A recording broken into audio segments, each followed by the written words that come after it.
तो दोस्तों कैसे हो आप सब। आशा करता हूँ कि आप सभी बहुत ही अच्छे होंगे। दोस्तों आज की इस वीडियो में हम लोग गॉस एलिमिनेशन मेथड के बारे में बात करेंगे। जैसा कि आप ये क्वेश्चन देख रहे हैं, ये क्वेश्चन शुभम सिंह जी के द्वारा भेजा गया था कमेंट में, तो इसी क्वेश्चन को मैं सॉल्व कर रहा हूँ। तो शुभम जी को मैं थैंक यू बोलना चाहूँगा कमेंट करने के लिए। तो चलिए शुरू करते हैं इस वीडियो को। और दोस्तों ये जो क्वेश्चन है थोड़ा कैलकुलेटिव है, इसी वजह से नहीं बना होगा शायद शुभम जी से। तो चलिए शुरू करते हैं। तो सबसे पहले हम लोग लिखेंगे सॉल्यूशन, ठीक है। तो जो इक्वेशन है इसको हम लोग मैट्रिक्स फॉर्म में लिखते हैं। किस प्रकार से लिखते हैं मैट्रिक्स फॉर्म में? इस प्रकार से कुछ आपको ए लिखना है, ठीक है। उसके बाद देखो एक्स का जितना भी कोफिशिएंट है लिखो। एक्स का यहाँ पे कोफिशिएंट कितना है 1, यहाँ कितना है 1 और यहाँ पे कितना है 3, ठीक। उसी तरह से वाई का कोफिशिएंट लिखना है 4 1, यहाँ पे क्या है -1। उसी तरह से देखो यहाँ पे क्या है -1 -6 और क्या है -1, ठीक।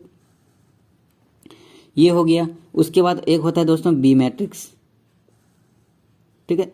तो बी मैट्रिक्स किसको मानते हैं? ये वाला इक्वल के जो स्पार वाला है क्या है -5 -12 और 4, ठीक। और होता है हमारा एक एक्स मैट्रिक्स जो हमारा अननोन होता है, जिसको हमको निकालना होता है। किसको निकालेंगे हम लोग? एक एक्स को निकालेंगे, वाई को निकालेंगे और जेड को निकालेंगे, ठीक है। बस यहाँ तक खेल खत्म हमारा। अब इसको क्या करेंगे, इन दोनों मैट्रिक्स को एक साथ लिखेंगे, जिसको हम लोग एगुमेंटेड मैट्रिक्स बोलते हैं। तो चलिए शुरू करते हैं। तो देखो हम लोग ए डॉट बी इस प्रकार से लिखते हैं एगुमेंटेड मैट्रिक्स को। उसके बाद हम लोग लिखो इस प्रकार से -1 -1 -6 -1, ठीक है। इस प्रकार से दो को डॉट दे करके आप बी मैट्रिक्स को अटैच कर दो। यहाँ पे -5 पे -5 -12 और 4, ठीक है। मैं आपको क्या बताया था दोस्तों, गॉस एलिमिनेशन से मेथड से जब भी आप किसी भी क्वेश्चन को जब सॉल्व करते हो तो क्या करना चाहिए आपको? सबसे पहले देखना चाहिए कि यहाँ पे 1 है कि नहीं। तो यहाँ पे 1 है आपका, ठीक। तो उसके बाद चलो ऑपरेशन लगाते हैं। ऑपरेशन कैसे लगाएंगे? सिंपली देखो, जब हम लोग यहाँ पे देखो डायरेक्ट इसको बोलते हैं हम लोग रो 2, ठीक। इसको बोलते हैं रो 1, इसको बोलते हैं रो 3, ठीक है। इस प्रकार से तो देखो रो 2 में रो 1 को घटा देंगे, यहाँ तो सिंपली 0 हो जा रहा है, ठीक। कोई दिक्कत नहीं। तो आपको क्या लगाना ऑपरेशन कि हम लोग जो रो 2 है, रो 2 में क्या करेंगे हम लोग, क्या ऑपरेशन लगाएंगे कि रो 2 माइनस रो 1 करेंगे। मतलब इसमें इसको घटाएंगे तो ये वाला 0 हो जाएगा। अब क्या करेंगे, अब इसको देखो, अब इसको 0 करना तो क्या करेंगे, कैसे 0 करेंगे? देखो जब R3 में हम लोग ऑपरेशन लगाते हैं तो ऑपरेशन लगाने का तरीका होता है। क्या तरीका होता है मैं आपको बताता हूँ। सिंपली आपको क्या करना है, रो 3 को 0 कर रहे हो तो आप सिंपली यहाँ पे रो 3 लिखो माइनस रो 3 का जो भी एलिमेंट है, यहाँ पे कितना एलिमेंट है 3, तो आपको यहाँ पे 3 लिखना है, डिवाइड बाय किसके कंपेरिजन में कर रहे हो दोस्तों? रो 1 के कंपेरिजन में कर रहे हो। जैसे यहाँ पे रो 1 के कंपेरिजन में कर रहे हैं और अभी भी हम लोग रो 1 के कंपेरिजन में करेंगे। तो इसके जस्ट ऊपर रो 1 का एलिमेंट कितना है 1 है, तो डिवाइड में 1 दे दो, चाहे 1 दो या नहीं दो कोई फर्क नहीं पड़ेगा। उसके बाद छोड़ दो, उसके बाद R1, ठीक है। यदि देना चाहो तो 1 दे दो, कोई दिक्कत नहीं, इससे तो कोई फर्क ही नहीं पड़ता है, ठीक। अब ऑपरेशन लगाओ। सिंपली देखो मैं ऑपरेशन लगा के आपको बताता हूँ। देखो इस प्रकार से एगुमेंटेड मैट्रिक्स लिख देना है, ठीक। ये थोड़ा कैलकुलेटिव है, इसी वजह से डर गया शायद। देखो अब क्या करोगे, 1 में 1 को घटाएंगे। सबसे पहले रो 1 में तो कोई ऑपरेशन नहीं लगा है, तो यहाँ पे रो 1 जैसा है उसी प्रकार से लिख दो, ठीक, -5। अब देखो रो 2 में ऑपरेशन लगा है, तो रो 2 में क्या ऑपरेशन लगा है कि रो 2 माइनस रो 1 करना है। तो देखो रो 2 ये है, रो 1 ये है, तो 1 - 1 करेंगे तो कितना हो जाएगा 0 हो जाएगा। 1 - 4 करेंगे तो क्या हो जाएगा -3 हो जाएगा। -6 माइनस करेंगे -1 के साथ तो कितना हो जाएगा आपके पास यहाँ पे -5 हो जाएगा, ठीक। देखो जैसे इस प्रकार से -6 है, माइनस करना है ना हमको। उसके बाद क्या है R1 में -1 है, तो -6 +1, तो यहाँ से कितना निकल जाएगा -5, ठीक। उसी तरह से देखो यहाँ पे जब -12 है, -12 माइनस फिर -5, तो माइनस प्लस हो जाएगा, तो क्या हो जाएगा आपके पास -7 निकल जाएगा यहाँ पे, ठीक। उसी प्रकार से देखो यहाँ पे क्या है,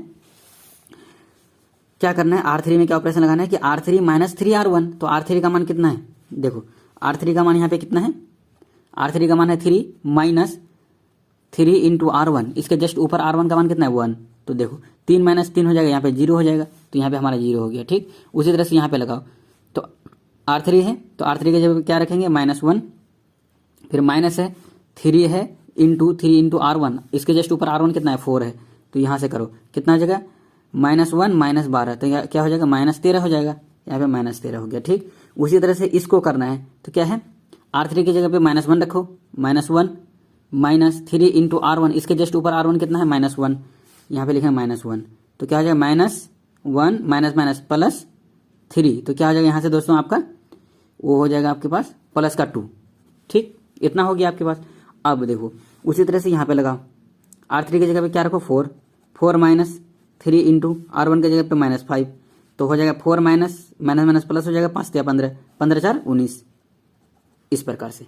ठीक, ये ओनली कैलकुलेशन का खेल है। अब देखो, अब हम लोग सिंपली क्या करते हैं दोस्तों कि इसको 0 बनाते हैं एज कम्पेयर टू R2। ठीक, पहले R1 के कंपेरिजन में बनाए, अब R2 के कंपेरिजन में बनाएंगे इसको। तो क्या ऑपरेशन लगाएंगे, मैं आपको क्या तरीका बताया ऑपरेशन लगाने का। R3 को 0 करना है ना, तो आप लिखो R3, इस तरह से एरो दे दो, लिखो R3 माइनस R3 का जो भी एलिमेंट है, R3 का एलिमेंट कितना है -13 डिवाइड बाय किसके कंपेरिजन में कर रहे हो, R2 के कंपेरिजन में कर रहे हो, तो यहाँ पे मान कितना है R2 का -3 है, तो -3 इंटू क्या हो जाएगा R2। ठीक, तो माइनस से माइनस खत्म हो जाएगा, कोई दिक्कत नहीं। अब सिंपली आप ऑपरेशन लगाओ, देखो क्या होता है।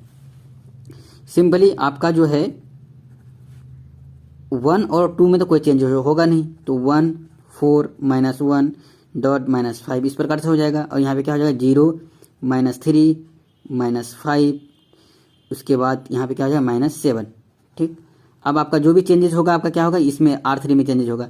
तो देखो यहाँ पे R3 की जगह पे यदि 0 रखोगे, 0 माइनस, और इसको यदि आप R2 की जगह पे कितना है 0, तो पूरा मान ही 0 हो जाएगा, तो यहाँ पे तो 0 ही हो जाएगा, कोई दिक्कत नहीं है। अब यहाँ पे चेक करना है, तो R3 है, R3 की जगह पे -13 रखो, क्या होता है -13 माइनस क्या है, सॉरी दोस्तों मोबाइल में फोन आ गया था, तो यहाँ पे क्या हो जाएगा -13 माइनस क्या है 13/3, तो यहाँ पे लिखो 13/3 इंटू R2 के ऊपर क्या है -3 है, तो यहाँ पे लिखो -3। ठीक, -3 हो जाएगा। तो देखो 3 से 3 कैंसिल, यहाँ बच गया -1, तो -1 गुना 13, तो क्या हो जाएगा -13, तो माइनस माइनस प्लस हो जाएगा 13 + 13, तो यहाँ से 0 हो गया, तो ये मान आपका क्या हो जाएगा 0। उसी तरह से अब इसको पुट करके देखो, तो क्या है यहाँ पे 2 है, R3 की जगह पे आप 2 रखो, माइनस क्या है 13/3 है इंटू R2, इसके जस्ट ऊपर R2 का मान कितना है -5, तो देखो क्या हो जाएगा 13 × 5 = 65। ठीक है, -65 और यहाँ पे माइनस तो प्लस हो जाएगा, +65 और 2, सॉरी यहाँ पे क्या हो जाएगा 2 प्लस क्या हो जाएगा 65 डिवाइड बाय 3 हो जाएगा। तो यहाँ से आप एलसीएम ले लो 3, तो यहाँ पे हो जाएगा 6 + 65, तो कितना हो जाएगा 71/3, यहाँ से क्या हो जाएगा 71/3 हो जाएगा आपका मान। उसी तरह से जब आप इसको पुट करोगे, यहाँ पे रखना है माइनस मतलब 19 -13/3 इंटू R2 के जब यदि आप -7 रखोगे, तो आपका मान यहाँ से निकल के आएगा क्या 148/3। ठीक है दोस्तों, इतना आपका निकल जाएगा। तो देखो हम लोग जब भी गॉस एलिमिनेशन मेथड से किसी भी क्वेश्चन को सॉल्व करते हैं, तो सिंपली हम लोग देखते हैं डायगोनल के जो नीचे वाला एलिमेंट है ये तीनों 0 होना चाहिए सिर्फ। तो देख सकते हो यहाँ पे तीनों हमने 0 कर दिया। जब इस तीनों को हमने 0 कर दिया, तो क्या हो जाता है कि ये जो बनता है हमारा जेड का कोफिशिएंट था, यहाँ पे ये वाला वाई का कोफिशिएंट है, ये हमारा एक्स का कोफिशिएंट है। स्टार्टिंग में ही जब मैं लिखा था यहाँ पे देखो, ये एक्स का कोफिशिएंट सब लिखा था यहाँ पे, ये वाई का कोफिशिएंट यहाँ पे लिखा था, जेड का कोफिशिएंट यहाँ पे लिखा था। तो हमारा जो लास्ट में जो आंसर भी आएगा क्या होगा, ये जेड है, जेड का मान, ये एक्स का मान 0 है, वाई का मान 0 है, जेड का मान है, तो यहाँ पे लिखेंगे क्या है 71 divide by 3 Z equal to 148/3। तो देखो 3 से 3 कैंसिल, तो जेड इक्वल टू क्या हो जाएगा 148 डिवाइड बाई 71, तो आपके यहाँ से जेड का मान निकल गया। ठीक, अब देखो यहाँ से आप क्या करेंगे, अब यहाँ पे देखो ये किसका मान है, वाई का, ये जेड का, ये एक्स का, तो एक्स का 0 है तो छोड़ दो, वाई का मान कितना है -3 वाई। ठीक, तो फिर -5, ये क्या हो जाएगा दोस्तों जेड का मान यहाँ पे निकला हमारे पास कितना 148 डिवाइड बाई 71। ठीक है, इक्वल टू माइनस क्या है 7। ठीक, यहाँ पे आपका क्या है -7, तो अब यहाँ पे डायरेक्ट मल्टीप्लाई कर दो -3y, तो यहाँ पे हो जाएगा क्या माइनस, जब इनको आप क्या करोगे मल्टीप्लाई करोगे तो क्या हो जाएगा 740 डिवाइड बाई 71। ठीक है, इक्वल टू -7, तो क्या हो जाएगा ये बराबर के उस पर चलेगा, पॉजिटिव हो जाएगा और ये भागा में चले जाएगा। तो यहाँ से आपका y का मान मैं डायरेक्ट ही लिख देता हूँ कि कैलकुलेट कर ही देता हूँ। तो यहाँ पे -3y हो जाएगा। इसको जब आप इधर लेके जाओगे तो क्या हो जाएगा, ये प्लस में हो जाएगा। तो जब -7 + 740/71 करोगे तो इसका मान निकलेगा 243/।